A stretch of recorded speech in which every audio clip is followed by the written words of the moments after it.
যে মই যেটো কওঁ মানুহৰ মাজত বেছি কৈ যায়, কাৰণ মোৰ ফেচবুক ছ'চিয়েল মিডিয়া সব মিলি আপোনালোকতকৈ কাভাৰেজ বেছি।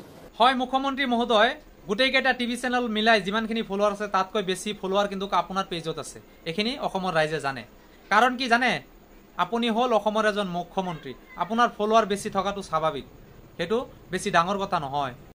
আপোনালোকতকৈ কাভাৰেজ মোৰ বেছি হয়নে নহয়? সেইকাৰণে আপোনালোকেতো দাবী ৰাখিব নোৱাৰে, কথাটো সঁচা কথাটো ওলাবই।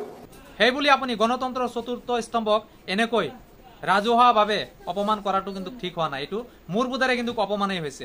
অসমৰ ৰাইজে বিচাৰ কৰিব বা কমেণ্ট বক্সত জনাব মুখ্যমন্ত্ৰী মহোদয়ে সংবাদ মাধ্যমৰ লগত যিটো কৰিলে এইটো ঠিক হৈছে নে বেয়া হৈছে। যে মই এতিয়া আপোনালোকক কৈ আছো, আপোনালোকৰ কাৰণে কোৱা নাই, মোৰ পেজটোত যাই যাতে মই সেইটো কাৰণে কৈ আছো। আপোনালোকৰ মতামত কমেণ্ট বক্সত জনাব, লগতে ভিডিঅ'টো শ্বেয়াৰ কৰিব, যাতে আৰু দ্বিতীয়বাৰ মুখ্যমন্ত্ৰী মহোদয়ে এনেদৰে সংবাদ মাধ্যমক সৰু নকৰে।